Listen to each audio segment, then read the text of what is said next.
ప్రార్థన పన్నుంగో.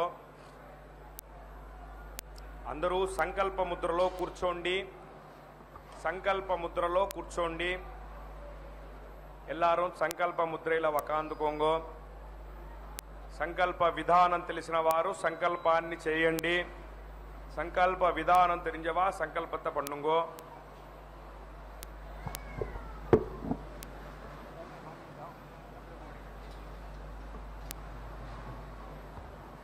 ఓం అస్మద్గురుభ్యో నమః.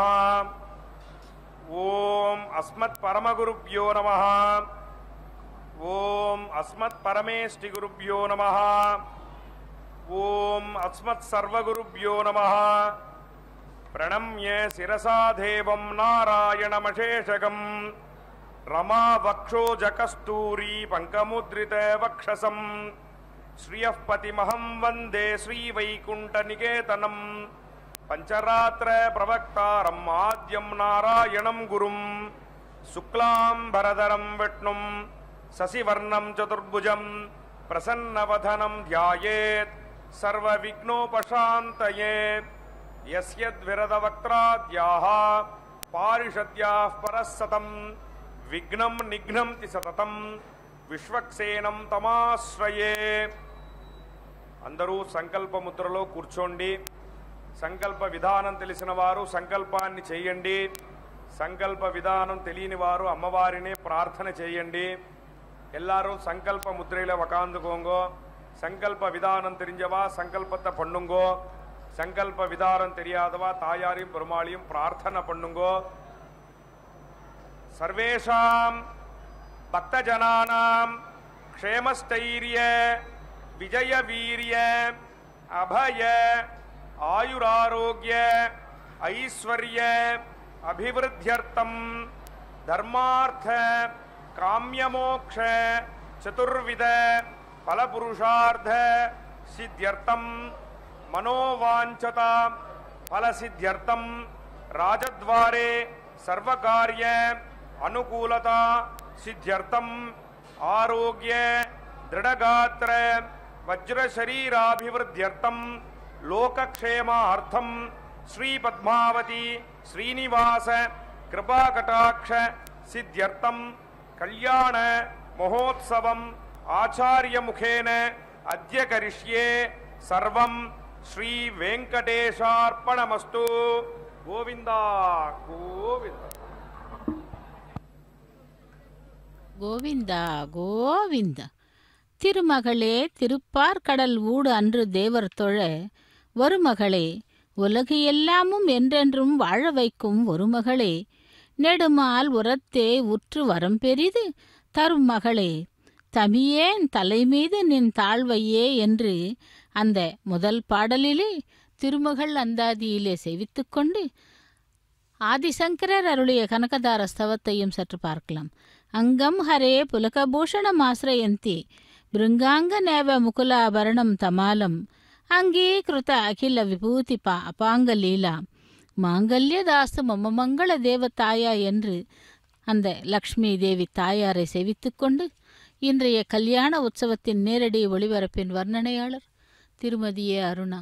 பக்தர்களே, ஆவணி மாதம் 17வது நாள் திங்கள் கிழமை அமாவாசை மகம் நட்சத்திரத்துடன் கூடிய சிறப்பான திங்கட்கிழமையிலே தாயாருடைய திருக்கல்யாண மகோத்சவத்தை நேரடி ஒளிபரப்பில் திருச்சானூர் கோவில் உள்ளே இருக்கும் கல்யாண மண்டபத்திலிருந்து நேரடி ஒளிபரப்பில் செவித்து கொண்டிருக்கிறோம். இன்று விசேஷமான நன்னாளிலே 3 ருணங்களையும் தீர்த்து கொண்டு பகவானையும் தாயாரையும் செவிப்போம். ஸ்ரீ என்றாலே லக்ஷ்மிதான் என்பதை நாம் பார்க்கிறோம். நம்முடைய கிரகத்திலே நமக்கு 16 பேர்களையும் நிறைய தந்து நம்மோடு இருந்து அருள் புரியும் ஒரு லக்ஷ்மியும் உண்டு. அவள்தான் ஸ்ரீ கிருஹலக்ஷ்மி என்று. அந்த கிருஹலக்ஷ்மியின் அம்சமானவர்களே நம்முடைய வீட்டிலே உள்ள பெண்களும் அப்படித்தான். கிரகம் என்றால் ஈர்ப்பு விசை உள்ளது என்று பொருள். அதனால்தான் பூமி என்ற இந்த மண் கோளத்திற்கு புவியீர்ப்பு திசை என்று ஒன்றுள்ளது. அதனால்தான் நாமெல்லாம் அதன் மீது ஒட்டி கொண்டு நடக்கின்றோம். அதனாலும் கடலும் அலையும் வீடுகளும் நாடுகளும் நகரமும் நம்மீது ஒட்டி கொண்டுள்ளன. இப்படி அந்த ஈர்ப்பு விசையின் மையப்புள்ளி கிரகத்திலே நடக்கும் பல வகையான இன்பங்கள் தான் நம்முடைய வீட்டிலே ஈர்க்கின்றன. அந்த ஈர்ப்பை தந்தவள் தான் கிரகலட்சுமி. இல்லற வாழ்விலே நாம் பெறும் இன்பங்களுக்கெல்லாம் காரணம் இவளே. கிரகலட்சுமியின் அம்சமே நம்முடைய தாயார். கிரகலட்சுமியின் அம்சத்தோடு நம்மோடு பிறந்த மூத்த சகோதரியும் மற்ற இளைய சகோதரிகள் கூட கிரகலட்சுமியின் அம்சமே என்று சொல்லப்படுகிறது. மகாலட்சுமியின் அம்சமாக இதோ இங்கே திருச்சானூரிலே பத்மாவதி தாயாராக கொலுவீற்றிருக்கும் அவளுடைய திருக்கல்யாண மகோத்சவத்திலே முதலில் நாம் செவித்தது சங்கல்ப மந்திரங்கள். அதைத் தொடர்ந்து சேனா முதல் எனப்படும் விஸ்வக்சேனருக்கு ஆராதனை சுத்தி புண்ணிய வாசனத்துடன் திருக்கல்யாண மகோத்சவம் ஆரம்பமாகியது. மற்றும் இந்த திருக்கல்யாண மகோத்சவத்திலே வேத மந்திரங்கள் மங்கள வாத்தியங்களுடன் ஆரம்பமாகிய அந்த மந்திரங்களை கேட்கலாம். அடுத்து அந்த தாயாருடைய திருக்கல்யாண மகோத்சவத்திலே விஸ்வக்சேனருக்கு ஆராதனை சித்தி புண்ணியவாஜனத்தை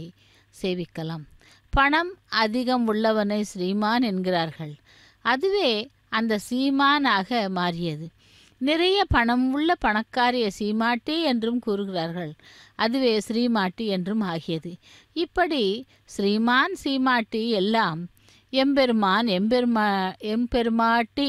என்பதிலிருந்து வெளிப்பட்டது. ஆகவே அந்த தாயாரானவள் 15 வகை பேர்கள் இருந்து வித்யாலட்சுமியின் அருளின்றி கல்வி இல்லாதவர்களாக அவர்கள் இருந்தாலும் கூட அவர்கள் சீமாட்டிகள் தான்.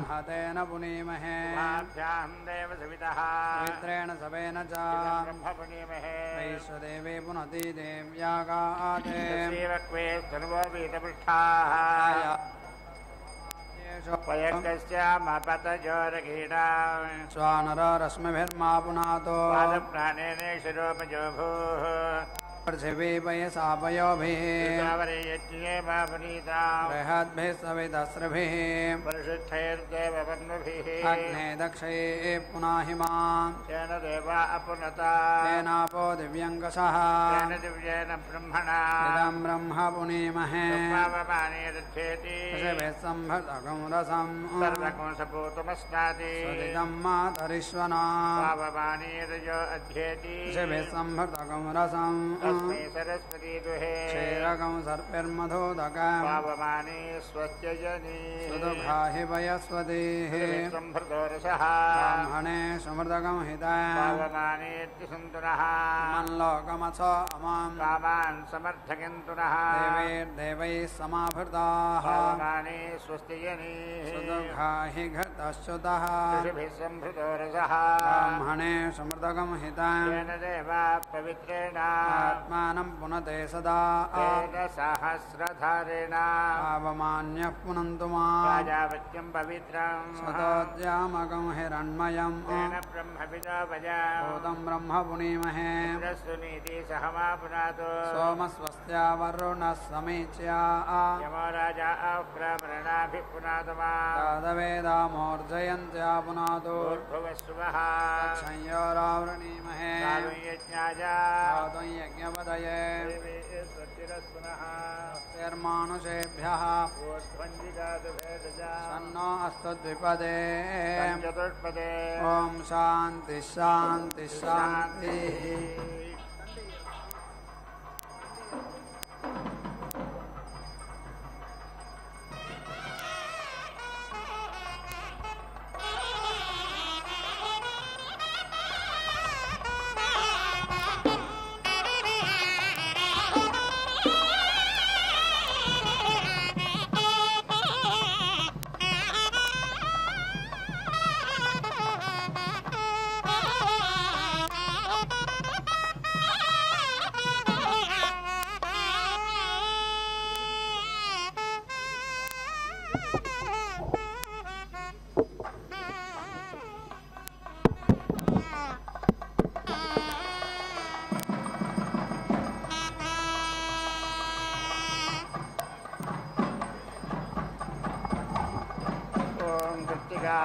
नक्षत्रं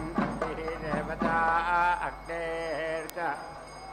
पदेर्दि प्रजापते धातुः सोमस्यादृशे त्वाहारुषे त्वाहाजुषे स्वाहाभासे स्वाहा ज्योतिषे स्वाहा रोहिणी नक्षत्र प्रजापतिः देवता मृगशीर्षमिति मृगशीर्षां नक्षत्रं सोमः देवता आर्द्रा नक्षत्रं रुद्रः देवता पुनर्वसु इति पुनः वसुः नक्षत्रम् अदितिः देवता शिष्यः नक्षत्रं बृहस्पतिः देवता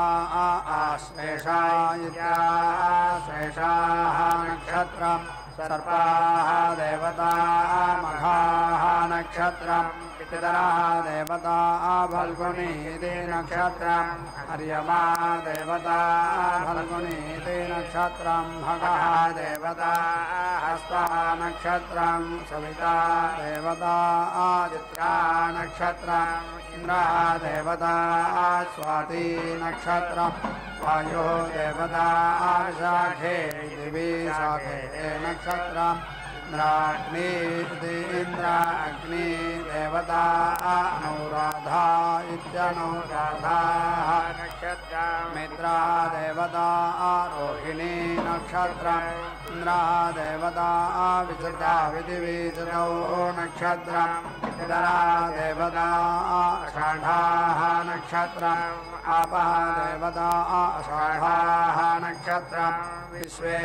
देवाः देवता श्रोणा नक्षत्रं विष्णुः देवता स्रविष्टाः नक्षत्रं वसवः देवता शतभिषगिति शताभिषग नक्षत्रम् इन्द्रः देवता प्रोष्ठपदा इति प्रोष्ठपदाः नक्षत्रम् अजः एकपादित्येकपात् देवता प्रोष्ठपदा इति प्रोष्ठपदा नक्षत्रम् अहिः बुद्ध्यः देवता रेवती नक्षत्रम् पूषा देवता अश्वयुजा विद्यस्वयुजौ नक्षत्रम् अश्विनौ देवता अपभरणीरित्यपभरणीः नक्षत्रम् यमः देवता पूर्णा पश्चात् यते देवाः अदधुः माधवा च वासन्तिकौ ऋतु इति शुक्रः च शुचिः च ग्रैष्मौ ऋतु इति नभः च नभस्यः च वार्षिकौ ऋतु इति इषः च ऊर्जा च शारदौ ऋतु इति सहः च सहस्यः च हैमन्तिकौ ऋतु इति नवः च नवस्यः च शैशिरौ ऋतु इति अग्नेः अन्तश्लेष इत्यन्तः श्लेषः असि कल्पेताम् द्यावा पृथिवी इति द्यावा पृथिवी कल्पन्ताम् आपः वोढतीः कल्पन्ताम् अग्नयः पृथक् मम ज्येष्ठ्याय सव्रता इति सा व्रताः ये अग्नयः समनसैसा मनसः अन्तरा द्यावा पृथिवी इति द्यावा पृथिवी शैशिरौ ऋतुर्गति अभिति कल्पमानाः इन्द्रम् इव देवाः अभिसमिति विसन्तो संयदिति सा यत् च प्रचेता इति प्राचेताः च अग्नेः सोमस्य सूर्यस्य उग्रा च भीमा च तृणा यमस्य इन्द्रस्य ध्रुवा च पृथिवी च देवस्य सवितुः मरुताः वरुणस्य धत्री च धरित्री च चित्रावरुणयोरितिमित्रा वरुणयोः मित्रस्य धातुः प्राची च प्रदीची च वसूनां रुद्राणाम् आदित्यानाम् ते अधिपदय इत्यधिपदयः तेभ्यः नमः ते नामृडयन्तु ते यं विष्महाय च महाद्वेष्टितं जम्भे दधामि सहस्रस्य प्रमेति प्रमा असि सहस्रस्य प्रतिमेति प्रतिमा असि सहस्रस्य प्रतिमेति भीमा असि सहस्रस्य पुण्येत्युतुमा असि सहस्रा असि सहस्राय स्वाहा इमाः मे अग्ने इष्टकाः धेनवः सन्तु एकाः च शतं च सहस्रं च अयुतं च नियुतमिति नियुतं च प्रयुतमिति प्रयुतं च अद्भुतं च न्यद्भुतमिति निअद्भुतं च समुद्रा च मध्यं च अन्तः च परार्ध इति परा अर्धा च इमाः मे अग्ने इष्टकाः धेनवः सन्तो षष्टिः सहस्रम् अयुतम् अक्षीयमाणाः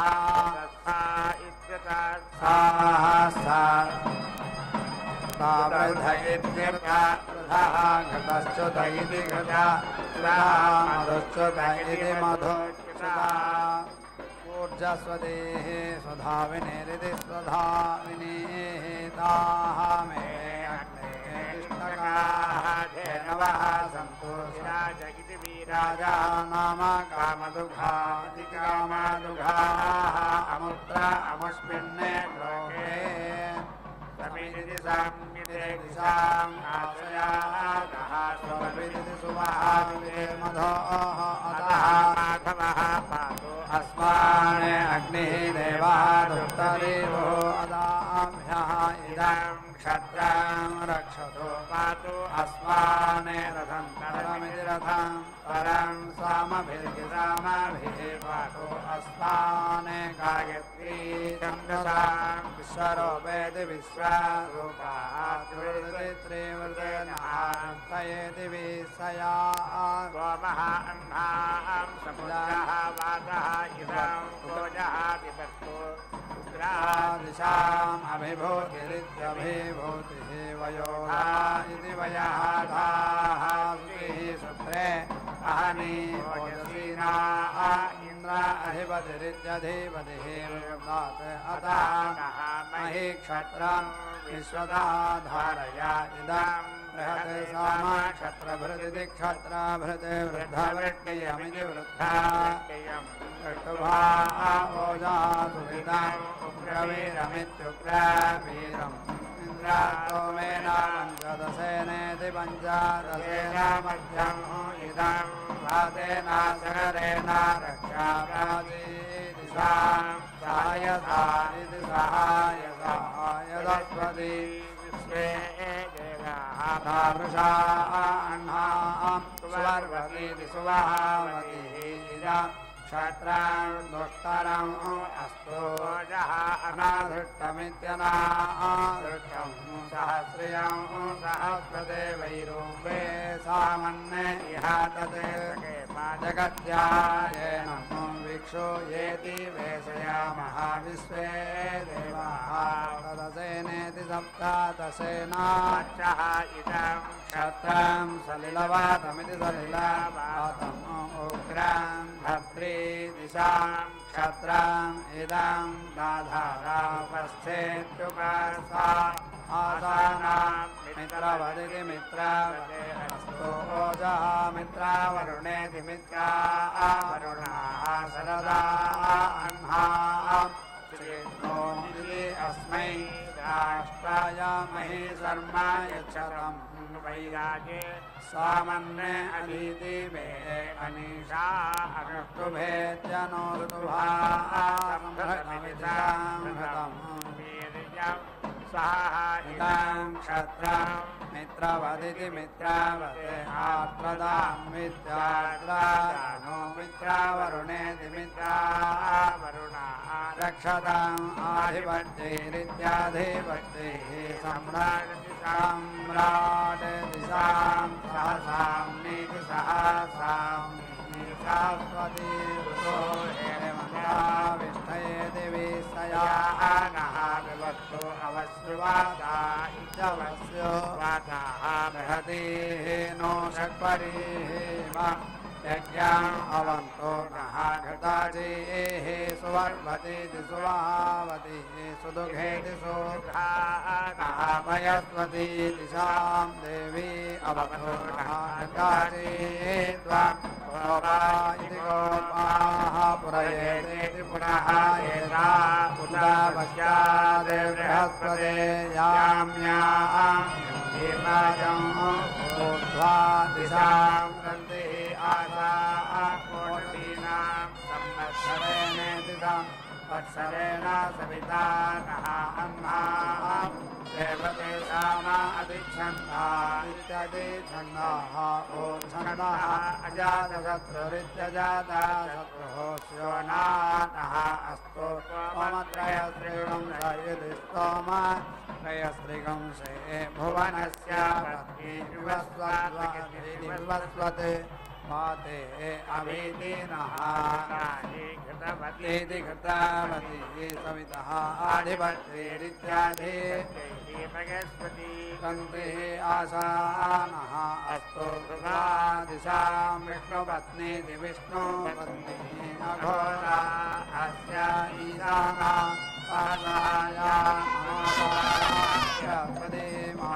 स्वाहा वायो गन्धुवाना दिशां भुवाना वाताः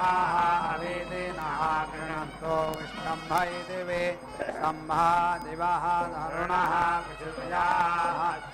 ईशाना जगतः विष्णुपत्नीति विष्णुपत्नी इति विश्वाभ्यताः ईशयन्ति सुभोतिरिति सुभूतिः शिवा नः अस्तु अदितिः उपास्थयेत्युपास्थे वैश्वानरः नः ऊर्ध्या नः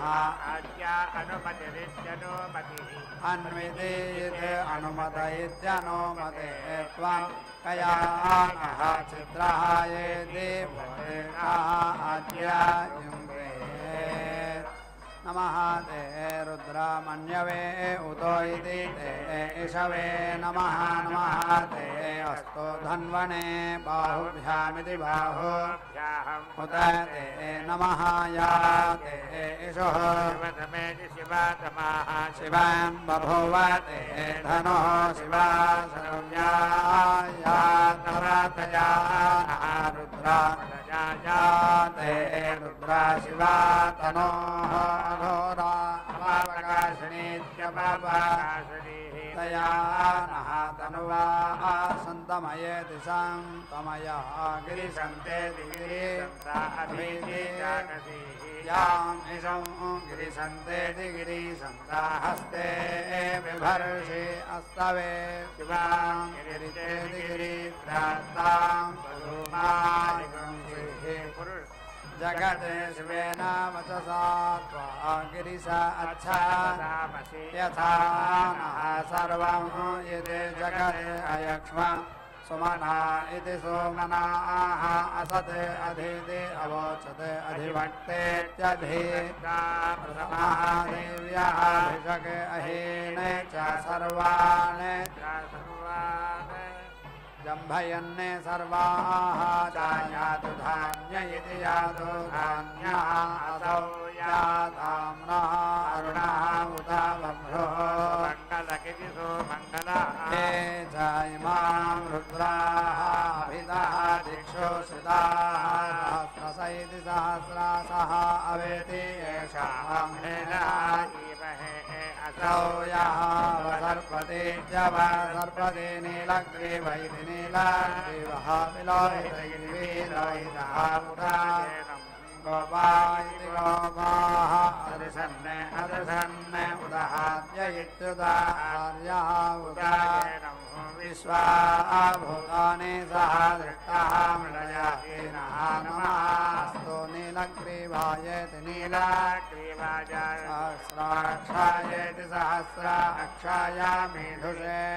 अथो इति ये अस्य सत्प्राणः नमः प्रेते मुञ्च धन्वनः त्वाम् उभयोः आग्नेयोः ज्याः च ते हस्ते शवः परेताः वदत्येत्यवादत्य धनुः त्वां सहस्राक्षेति सहस्राक्षेषु धयति सदा यशुधे निषेर्येति निषीर्यानाः सुमना इति सुमनाः भवाविज्जमिति वेज्जं धनुः विसल्य इति विसल्यः बाणवानिति बाणवाने अस्य ईशवः आभो अस्याङ्गतीयाते मेढुत्वमेति मेढो तमाहस्ते धनुः तया अस्मान् विश्वतः त्वम् अयक्ष्मया परिति भुजा आयुधाय अनाथदायेत्यनाथदाय धृष्णवे उभाभ्याम् उदाते नमः बाहुभ्यामिति बाहुभ्यां तव धन्वने परिति ते धन्वनः हेतिः वृणक्तो विश्वतः अथो इति यः इषुधिरिति शोधिः तव आरे अस्मदिति धेहिता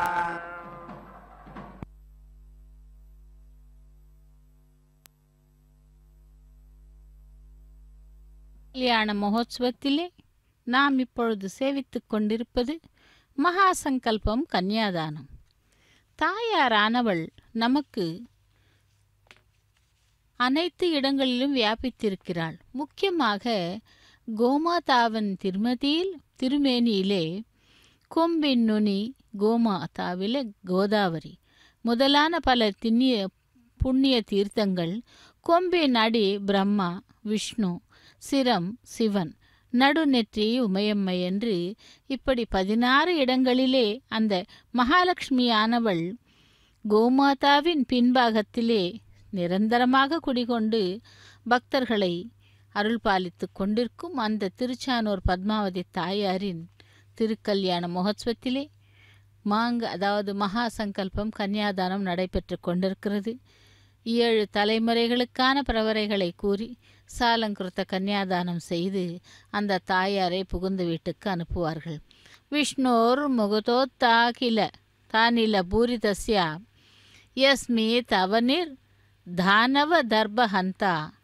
தம் பாஞ்சஜன்யம் சசிகோட்டி சுப்ரம் சங்கம் சதாகம் சரணம் பிரபத்தியே என்று அந்த பாஞ்சஜன்ய சங்கத்தை நாம் செவித்து கொண்டு, எதற்கென்றால் எம்பெருமானுடைய திருக்கரத்திலே அந்த செங்க ஆழ்வாரும் சக்கரத்தாழ்வாரும் இருவரும் இருப்பார்கள். அதேபோல் அந்த பகவானுடைய திருமார்பிலே வக்ஷஸ்தல நாயகிகளாக 2 நாயகிகளும் இருப்பார்கள். அப்படிப்பட்டவர்களிலே இப்பொழுது நாம் சேவித்து கொண்டிருப்பது பத்மாவதி தாயாருடைய திருக்கல்யாண மகோத்சவத்திலே மகா சங்கல்பம் கன்னியாதானம் கைங்கரியங்களை சேவித்தோம். அடுத்து அக்னி பிரதிஷ்டை ஹோமத்தை சேவிக்கலாம். வேத மந்திரங்களையும் சேவிப்போம். இப்படி அந்த திருச்சானூர் தாயாரை சேவித்துக் கொண்டிருக்கிறோம். पदये नमः नमः हरिकेशायेति हरिकेशाय उपवीदिने जुबावीदिने पुष्टानां पदये नमः नमः भवस्याहेत्यै जगदां पदये नमः नमः रुद्राय आतदाविनगित्या आतदाविने क्षेत्राणां पदये नमः नमः सूताय अहन्त्याय वनानां पदये नमः नमः रोहिताय सपदये वृक्षाणां पदये नमः नमः मन्त्रिणे वाडिजाय कक्षाणां पदये नमः नमः भुवन्तये वारिवस्कृताय दिवारिवः कृताय ओषधीनां पदये नमः नमः उच्चैर्घोषायेत्युच्चैः घोषाय आक्रन्दय दैत्याक्रन्दयते पत्नीनां पदये नमः नमः कृत्स्नवीतायेति कृत्स्नवीताय धावते सत्त्वनां पदये नमः नमः सहमानाय व्याधिन इति व्याधिने व्याधिनीनामित्या व्याधिनीनां पतये नमः नमः गगुभाय निषङ्गिन इति निसङ्गिने सेनानां पतये नमः नमः निषङ्गिन इति निसङ्गिने इषुधिमत इति शुधिमते तस्कराणां पतये नमः नमः वञ्चते परिवञ्चत इति परिवञ्चते सायूनां पतये नमः नमः निचेरव इति निचेरवे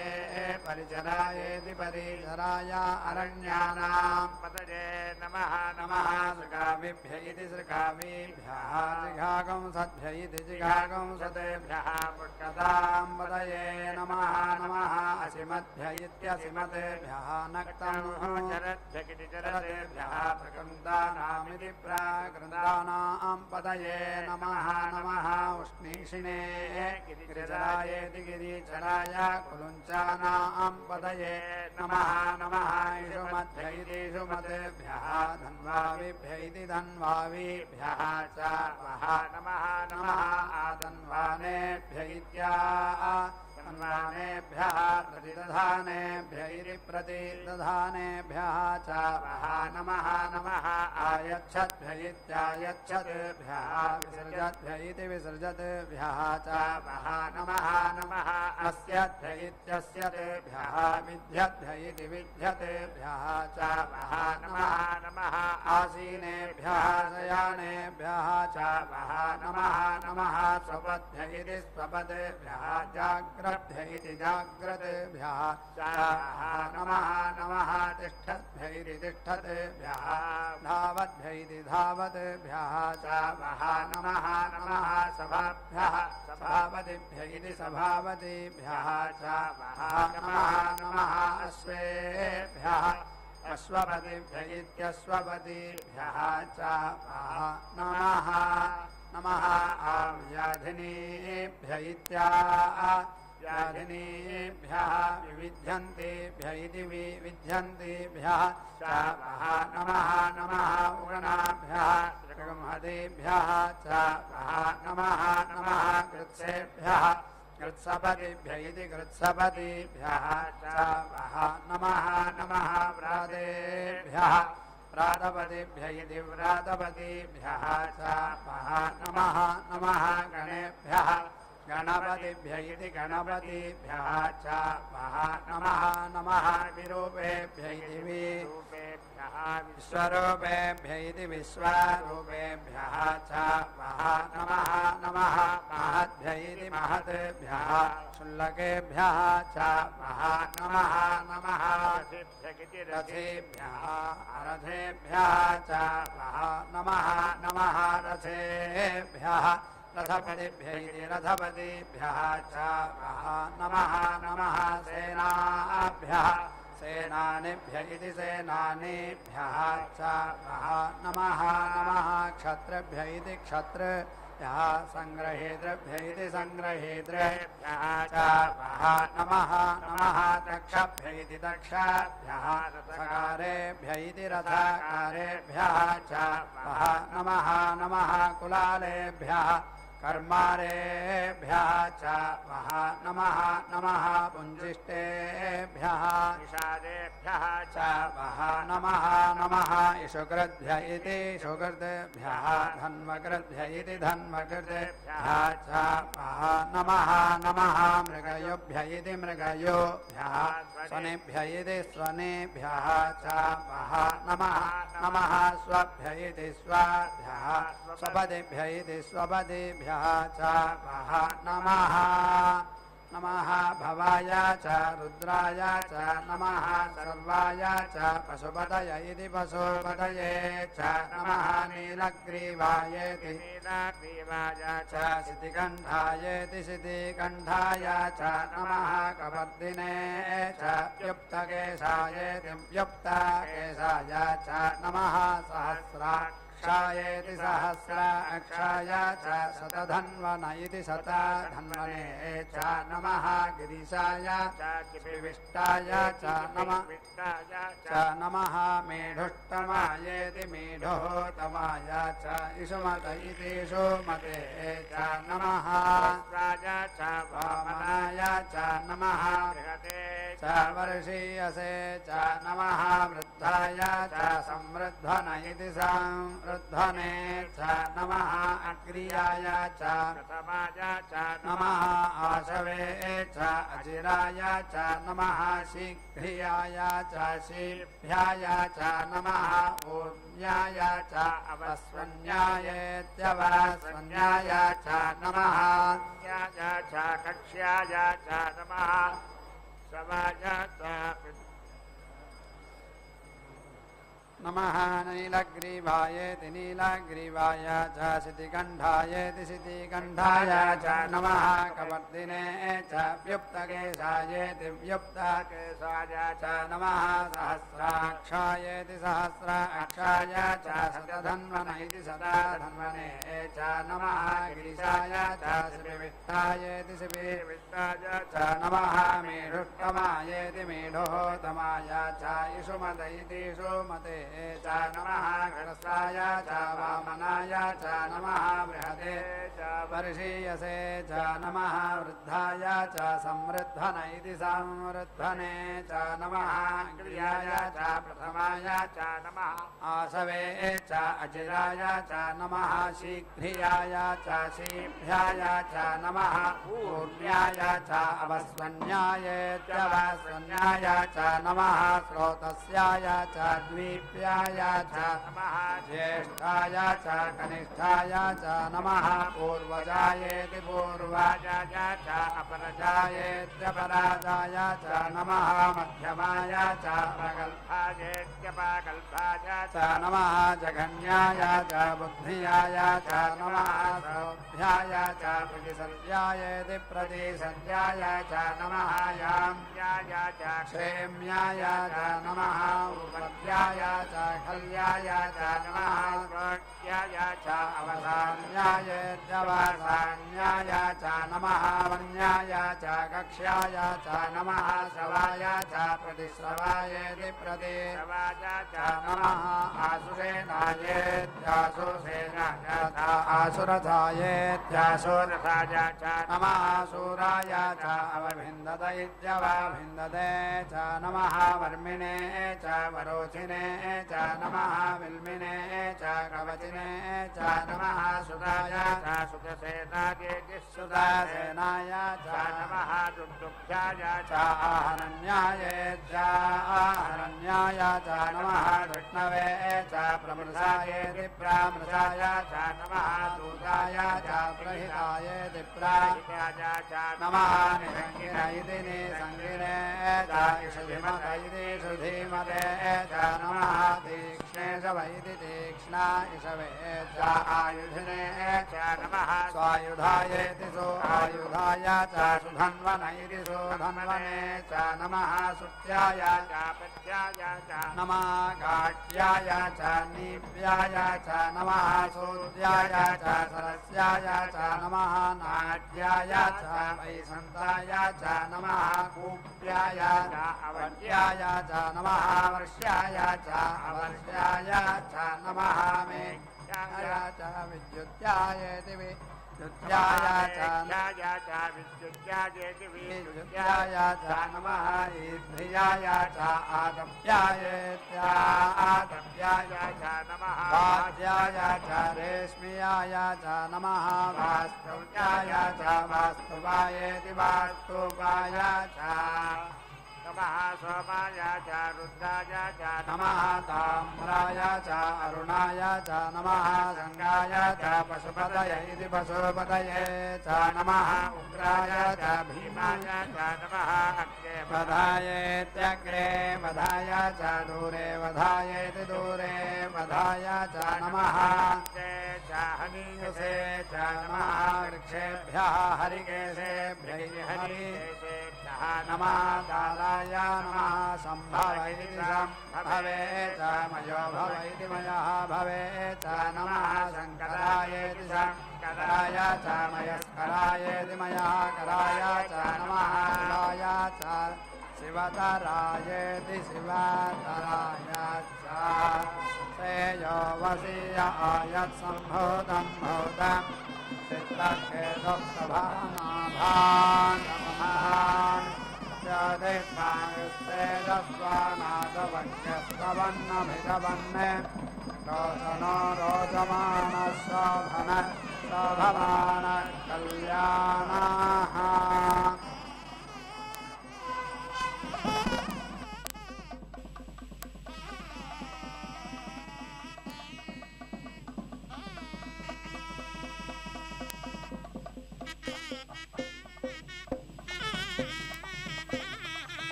नमः तीर्थ्याय च कूल्याय च नमः पार्श्याय च अवार्च्याय च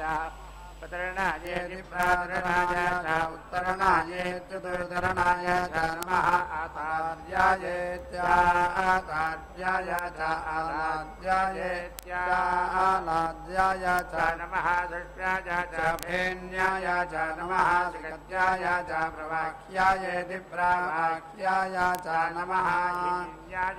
प्रपथ्यायेति प्रापथ्याय च नमः दिगंशिलाय च क्षयनाय च नमः कवर्दिने च पुरस्तये च नमः गोक्ष्यायेति गोक्ष्याय च कृत्याय च नमः कृत्याय च केक्ष्याय च नमः काक्ष्याय च कक्वरेष्ठायेति कक्वरेष्ठाय च नमः कृत्याय च निवेश्यायेति निवेश्याय च नमः पाकुंसव्याय च रजस्याय च नमः शुष्क्याय च हरित्याय च नमः लोप्याय च पुलप्याय च नमः पूर्व्याय च सूर्म्याय च नमः वन्याय च वन्नसज्जायेति वन्नसज्जाय च नमः अपगुरमाणायेत्यपगुरमाणाय च अभिघ्नदैत्यभिघ्नते च नमः आखिददैत्याखिदते च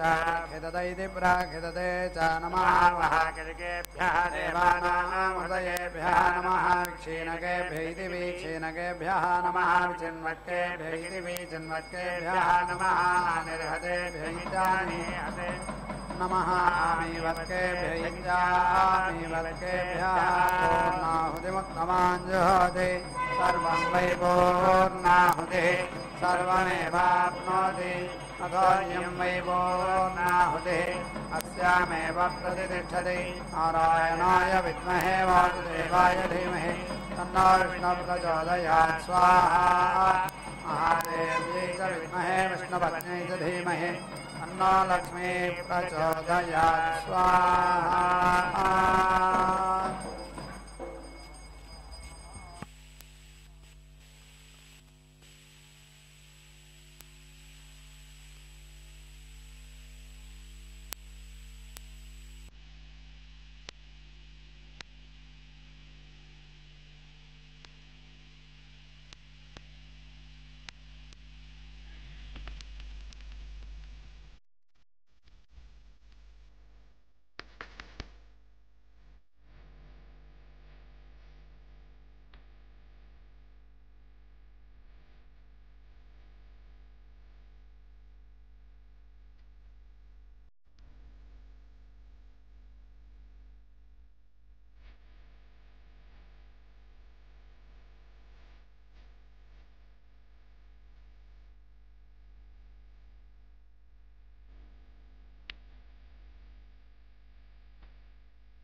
सदा वेङ्कटेशं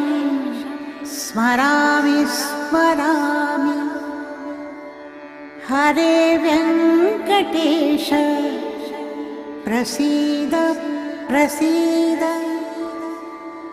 प्रियं वेङ्कटेश प्रयच्छ प्रयच्छ